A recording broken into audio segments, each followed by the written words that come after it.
So hello, my name's Rob, this is Cat Rabbit Scale Model Studios, and today I'm going to show you something that I get asked for quite a lot. Hazard stripes.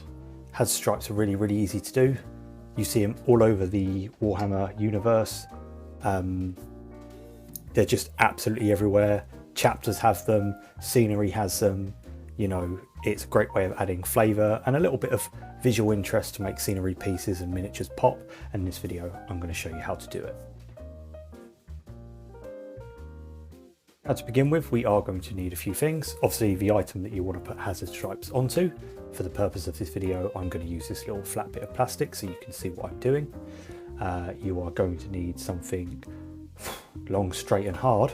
Like a steel ruler. Some masking tape. Now, this is low-tack masking tape. For those in the know, there's two types. Low-tack is for decorators. It's just not very tacky. It's really cheap, no more expensive than regular masking tape, and you're going to need a blade or something to cut the tape with. And lastly, we're going to need some paints. For this I'm using Averland Sunset from Citadel and Abbadon Black, but any yellow and any black paint, cheap craft paint will work. I am also going to use some Flash Gitz yellow, just because I'm going to show you something cool that I like to do with my hazard stripes, just to kind of make them pop out a little bit. But that's really all you need. Obviously, if you're not using yellow and black, you can use any other colour. Here you can see my little bit of plastic. I have primed it with Xandri dust from Citadel, and this is what I'm going to be working on today. So for starters, I'm just going to put this to one side, and what I'm going to do is I am going to tape it down, and I'm going to give it a coat of my base paint. Now, if you are doing things like using a spray, obviously you can skip this step, and if you are going to use things like chipping medium, I'm not going to go into this video, put them down before and use them appropriately. However, once I've got my coat down, what I like to do is just get a little bit of torn off sponge. This is from a hobby case, and all I do is I dab it into one end, and what I do is I just build up this little effect, and you kind of get this nice little transition, which just helps kind of make it fade from one end to the other. You can go as heavy as you want with this. I like to just do half and half, and there we go. Now, a little bit more about the masking tape. Obviously, there are two types of masking tapes in this world. You get normal masking tape and low tack, which is what decorators use. Obviously, a lot of people use proper hobby tape and stuff like that. I don't, but this is how I do it.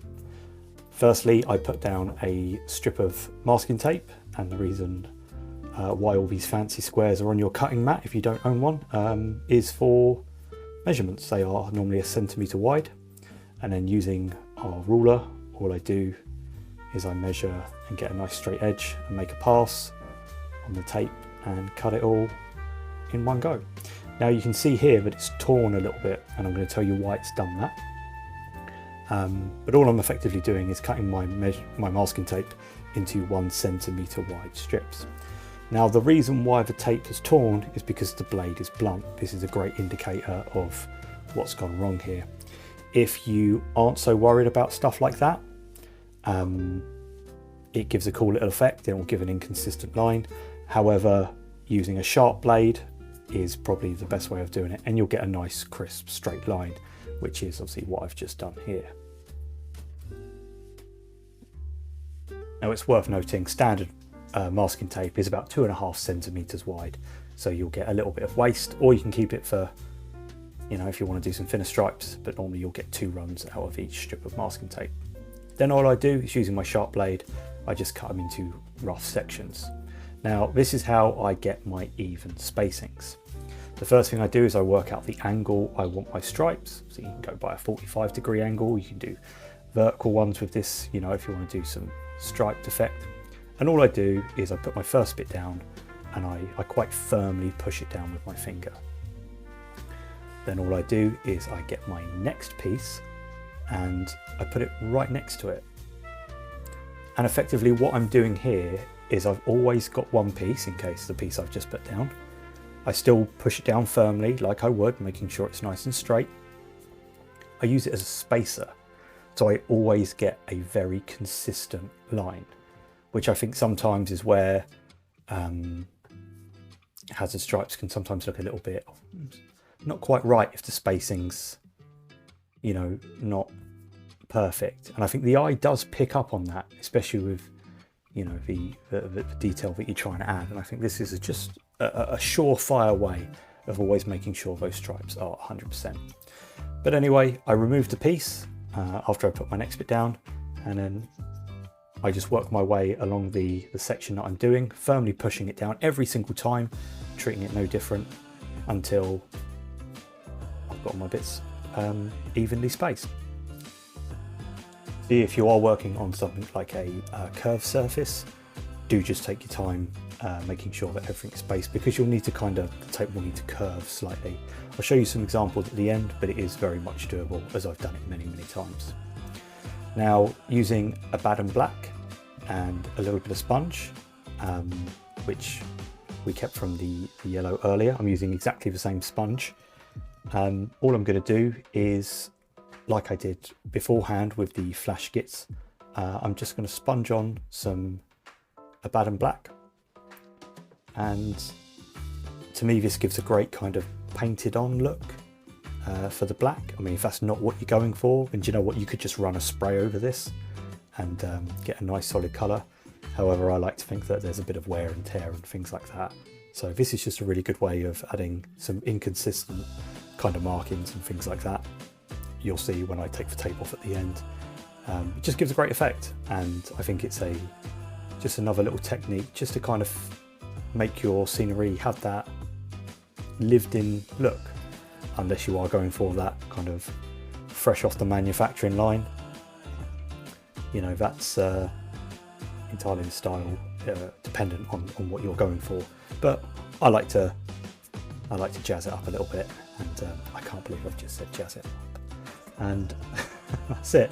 I make a couple of passes on some of the stripes just to kind of make sure I'm happy with how everything is, and then we can do the most satisfying part, well, of pretty much anything, and that's peeling it off. And as you can see, we've got no bleed through. That's because the stippling has done a downward motion. Sprays, you do have to be careful because you might get a little bit of bleed through. But as you can see, you know, we've got a really cool look to this this little piece here. I just want to say, if you can hear any small squeaks in this video, my studio has currently been overtaken by kittens, and they're becoming very active, so you might hear a few little meows in the recording. There's nothing I can do about that. A minute ago they were attacking my feet, but that's life. And there we go. We've got hazard stripes. Really easy to do. You can do this on absolutely anything, as I'm about to show you. If you are going to trim your tape smaller to make thinner lines, you could do this on things like Space Marine shoulder pads or leg sections. It's a bit more fiddly, but it is very much doable. And I'm going to show you some examples of some other pieces that I've done now for Necromunda, and just how consistently accurate this method is, which I'm quite chuffed with. So, all from using that little bit of a spacer. As you can see here, I've done this reactor kind of thing here. I peppered it with some posters. If you do want these posters, I will put them in the description. They're from a very talented friend of mine, Carl. They're all free, so you can download them. Here you can see I've done some smaller 1/2" kind of stripes, and then bulkhead doors with a little bit of graffiti and things like that. That's all there is to it. Really easy to do. Do check out the description for any more information. You can just see here how consistent these lines are, because it lines up perfectly. So there we go. A great way to add a little bit of flavour to your battle zones, miniatures, just anything. Hazard stripe your nan, go nuts. That's all for me in this one. I will see you all next time. God bless and take care.